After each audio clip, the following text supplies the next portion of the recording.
अभी देख रहे हैं जुनून या पागलपन भाग 27। इससे पहले इस कहानी के 26 भाग अपलोड हो चुके हैं चैनल पर। प्लीज आप सभी लोग वो भाग जरूर पढ़ लीजिएगा। तो आप सब ने अब तक पढ़ा था, रणवीर को पता चल चुका है कि राका ने ही अवनी को किडनैप कराया था और मोना ने अपनी दोस्तों से मिलकर अवनी से बदला लेने के लिए प्लान बनाया था। इधर वो अमन और विक्की से बोलता है कि वो किसी इम्पोर्टेंट काम से जा रहा है। तभी अवनी काफी ज्यादा उदास होती है तो वो उसे समझाता है कि वो जल्दी आ जाएगी, वो अपना ख्याल रखे। अब देखते हैं आगे। 1 घंटे बाद एक घना जंगल जहाँ जमीन के नीचे एक जगह थी, वो किसी अंधेरे कमरे की तरह नजर आ रही थी। तो उस रूम में लगातार किसी के चिल्लाने की आवाजें सुनाई दे रही थी। शायद उनको टॉर्चर किया जा रहा हो। वो करीबन 3 आदमी थे जिनके हाथ पैर बांधे गए थे और उन्हें लगातार शॉक दिए जा रहे थे। तभी दर्द से उनका हाल बुरा हो गया था। तभी उस कमरे का दरवाजा खुला और जहां से एक लंबा चौड़ा आदमी अंदर आया। उसकी आंखें काफी डरावनी थी। इसके पीछे और 2 आदमी खड़े हुए थे। ये रणवीर था जो यहाँ पर आया था और उसके साथ अमन और विक्की भी थे। जिन आदमियों को पकड़ के रखा गया था वो वही थे जिन्होंने अवनी को किडनैप कराने में अपना हाथ दिया था, और 2 आदमी वही थे जिन्होंने अवनी को किडनैप किया था, और तीसरा आदमी था होटल का मैनेजर जिसने इन सब चीजों में उसकी मदद की थी। रणवीर की आंखों में गुस्सा साफ दिख रहा था। वो उस मैनेजर की गर्दन पकड़कर बोला, तुझे पता भी है ना कि तूने क्या किया है?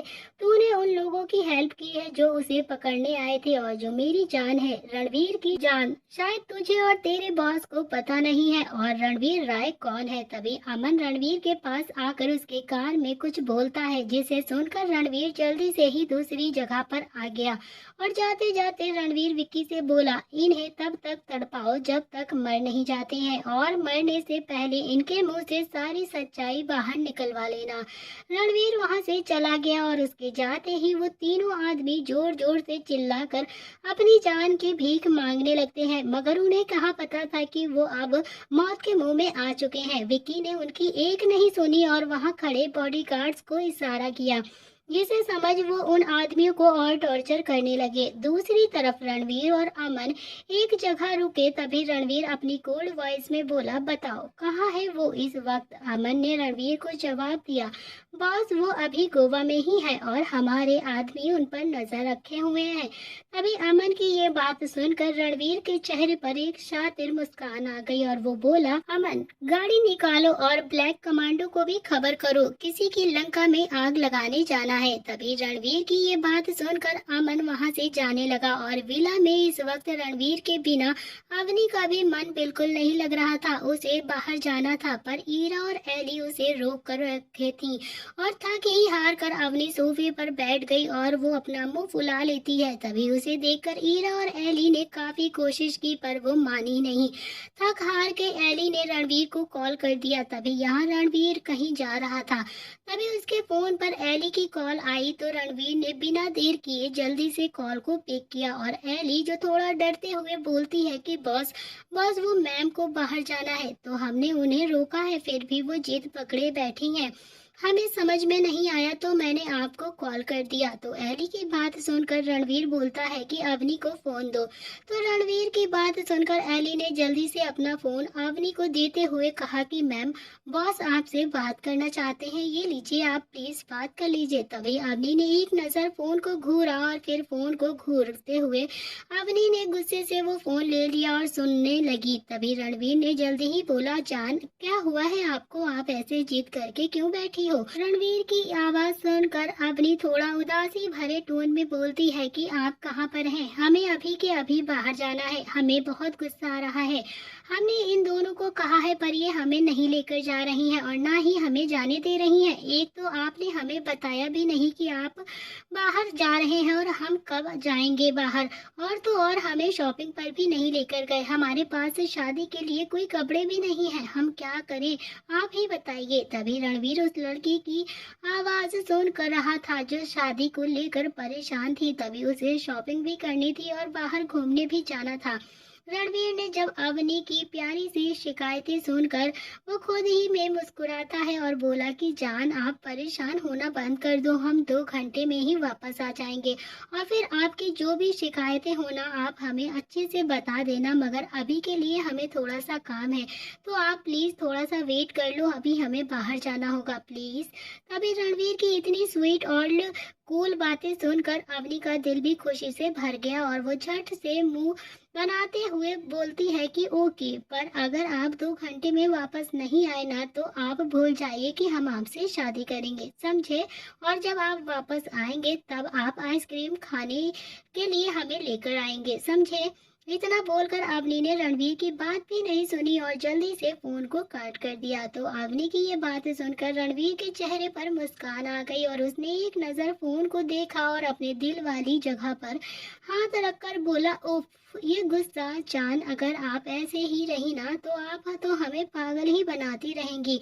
पता नहीं हमारा पागलपन कहाँ जाकर रुकेगा, इसका नतीजा कहीं आपको न चुकाना पड़ जाए जान। रणवीर खुद से ही बोल रहा था कि तभी अमन उसके पीछे आकर बोला, बॉस सब रेडी है। और जिसकी आवाज सुनकर रणवीर के चेहरे पर जो खुशी के भाव थे वो अचानक ही सीरियस हो गए और उसका चेहरा एक्सप्रेशनलेस हो गया और वो अमन की बात सुनकर आगे बढ़ा तो अमन भी उसके पीछे पीछे चल दिया।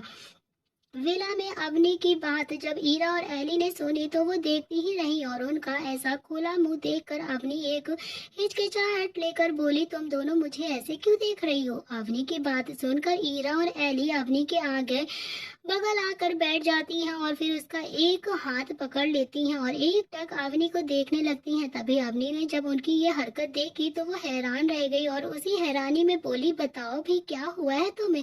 मुझे इस तरह से क्यों पकड़ कर क्यों देख रही हो? अवनी की बात सुनकर ईरा बोलती है कि अभी मैम क्या आपको बॉस से डर नहीं लगता? तो एली भी बोलती है, हाँ अभी मैम, आप इस तरह से बात कर रही थी, आज तक किसी की भी हिम्मत नहीं हुई बॉस से इस टोन में बात करने की। अवनी एली और ईरा की बातें सुनकर आंखें छोटी करके बोलती है, क्या तुम दोनों सच बोल रही हो? क्या कभी भी किसी ने रणवीर से इस तरह से बात नहीं की? ईरा अवनी को बताते हुए बोलती है, हाँ अभी मैम, किसी ने भी, सिर्फ आप है जो उनसे इस तरह से बात करती हैं। ईरा की बात खत्म होने के बाद अवनी कुछ सोचने लगी और उसे सोचता देख एली अवनी की टांग खींचते हुए बोली, अभी मैम बात क्या, बॉस ने तो आज तक किसी को किस भी नहीं किया है।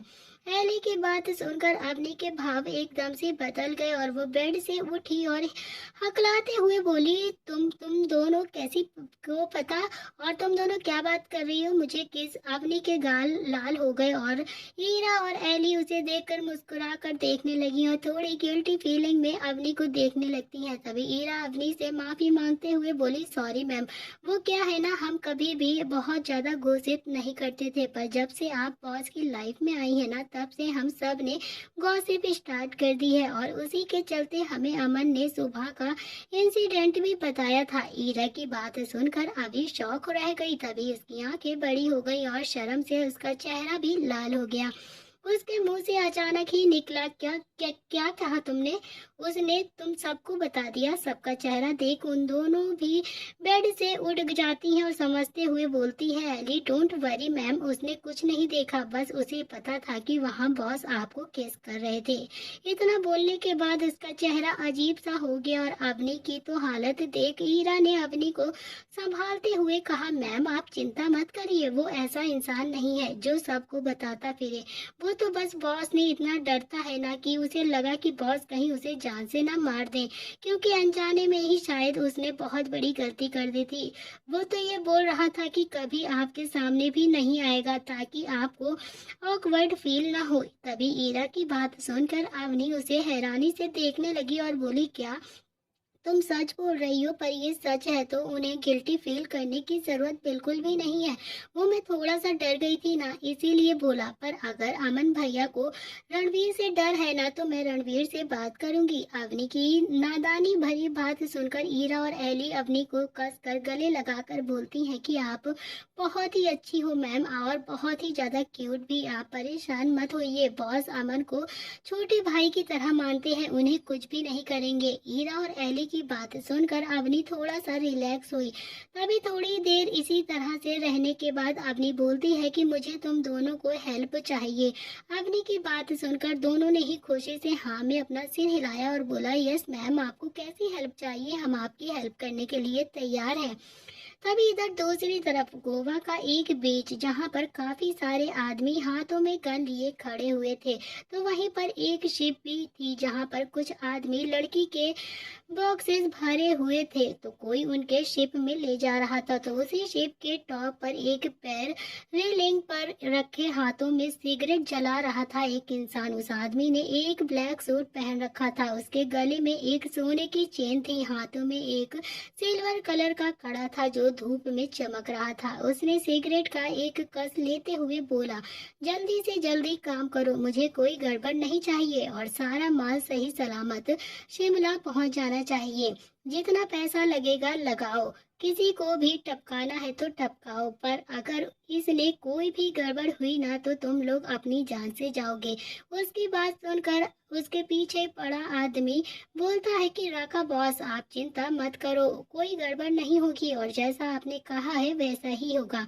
जल्द ही सारा माल शिमला में ही होगा। और सबकी नजरों से चुप कर पर राका बॉस, बड़े बॉस कह रहे थे कि सामने खड़ा राका।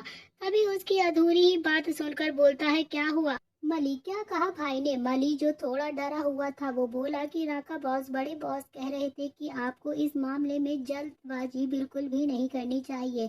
अभी सारे पुलिस वाले अलर्ट हैं, तो यहाँ तक कि बहुत ही ज्यादा इंटेलिजेंट की टीम भी कब से हमें रोकने के लिए आ सकती है। तभी वैसे भी उन्हें शक हो गया है कि आप पर, और ऊपर से आपने मनाली वाला काम जो करके परेशानी में डाल दिया है। तभी वो लड़की जिससे आप शादी करना चाहते थे, उसके बाप ने अपनी बेटी की कंप्लेंट भी कर रखी है।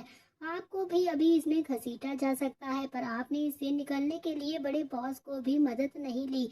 और हमारे आदमी जो उसे लाने गए थे ना, वो भी अभी तक वापस नहीं आए हैं। ऊपर से आप अभी इस डील को भी कर रहे हो। राका गुस्से में अपनी सिगरेट को जमीन पर गिराकर उसे मसलते हुए बोलता है, दांत पीस कर, भाई को लगता क्या है कि मैं कोई बच्चा हूँ? आज तक उन्होंने सारी दुनिया से मुझे छुपा कर रखा है और ऊपर से सारे बिजनेस को भी खुद ही संभालते हैं। मुझे कुछ करने ही नहीं दिया जाता है। जब खुद के दम पर कुछ कर रहा हूँ तो मुझे क्यों रोक रहे हैं कि मैं जल्दबाजी कर रहा हूँ? उन्हें क्या लगता है कि मुझे इस तरह से रोक सकते हैं? राका हूँ मैं जो मनाली में खुद का खौफ पैदा कर सकता हूँ और उसे किसी की भी जरूरत नहीं है। उनकी तो बिल्कुल भी नहीं। कह देना उन्हें कि मेरे मामलों में टांग अड़ाना बिल्कुल बंद कर दे। राका का सबोनेट राका के बारे में सब जानता था, यहाँ तक कि यूं कहे कि उसे उसके बड़े भाई ने भी उसकी किद्दत नहीं लगाया था, पर उसका काम देख राका काफी ज्यादा इम्प्रेस हुआ था और राका ने उसे अपना ही असिस्टेंट बना दिया था। राका एक जमीन पर रहता था, वो अपने भाई से भी जलता था और उसे बहुत ही ज्यादा जिद थी जिस पर उसका भाई उससे हमेशा रोका करता था। राका से वो बहुत प्यार भी करता था, जिस वजह से उसकी सारी बातें भी मान लेता था, पर उसे माफिया वर्ड ही समझ नहीं पाती थी। उसे बिजनेस करना भी आता था, फिर भी वो अपने भाई पर जान छिड़कता था। राका की बात सुनकर उसका सबोनेट माली बोलता है कि राका बॉस, हमें पता है कि आप बड़े बॉस से ऐसी बात क्यों करते हैं, पर सच कहें तो वो आपसे बहुत ही ज्यादा प्यार करते हैं। इसी वजह से वो आज तक आपको बचाते आए हैं। और मुझे बोलना तो नहीं चाहिए, पर बार बार उस लड़की के आने से पहले तो आप बड़े बॉस की सारी बातें मान लिया करते थे, तो फिर आप क्यों नहीं? तो लड़की की बात सुनकर राका पलटा और गुस्से से माली को घूर कर देखा और बोलता है कि जवान संभाल के बात करना। जब से मैंने उसे देखा है तब से ही मैंने डिसाइड कर लिया था कि वो सिर्फ मेरी है, पर पता नहीं कहाँ और कौन बीच में आ गया है जो मेरी जान को भगा के ले गया है। अगर मुझे मिला ना तो जान से ही मार दूंगा उसे और बताऊंगा कि राका क्या चीज है। तब भाई को भी पता चल जाएगा कि कितना लायक हूँ मैं। और राका की बात अभी खत्म होती ही कि एक अनजानी में आवाज आई जो कि काफी ज्यादा गुस्से वाली थी, जो राका के पीछे से आ रही थी। ओ, तो तुझ में इतनी हिम्मत है कि तू मुझे मार सके?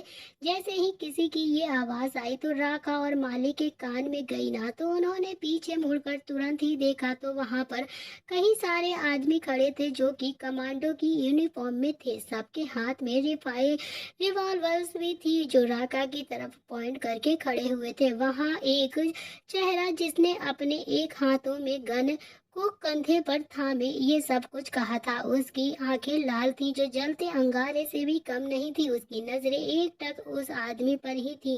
तभी वो आदमी बोला, अपनी नजर आसपास भी डालो।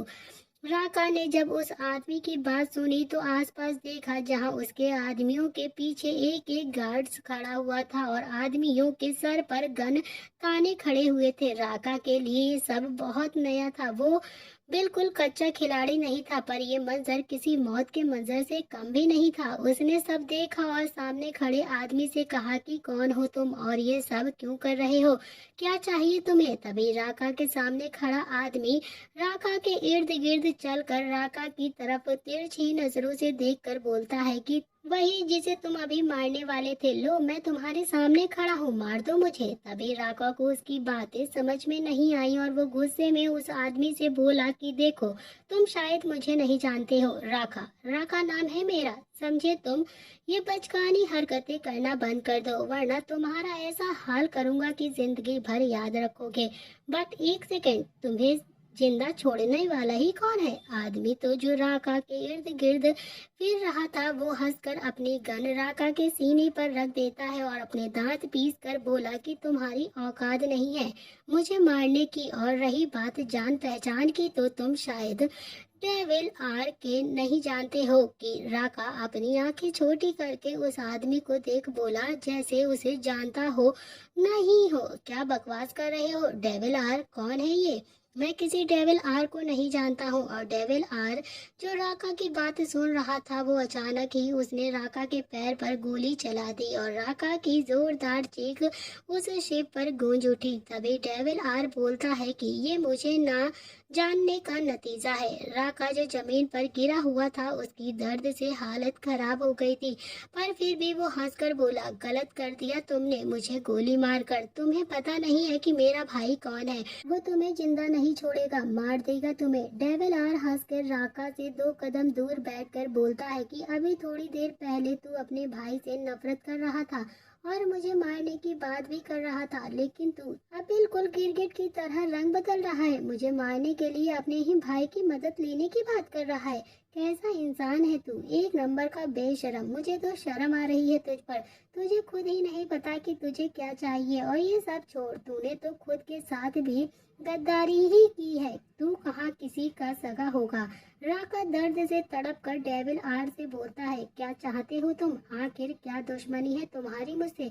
क्यों कर रहे हो तुम ऐसा मेरे साथ। मुझे मार के तुम्हें क्या मिलेगा बताओ मुझे। अगर तुम ये सब पैसे के लिए कर रहे हो तो मुझे बताओ, जितने भी पैसे तुम्हें चाहिए हैं उतने दूंगा। डेविल आर अपनी जगह से उठा और इस कदर इधर उधर गुस्से से घूर कर बोला, मुझे क्या चाहिए, मुझे तुम्हारी मौत चाहिए और कुछ नहीं। तो दोस्तों आज की कहानी यही होती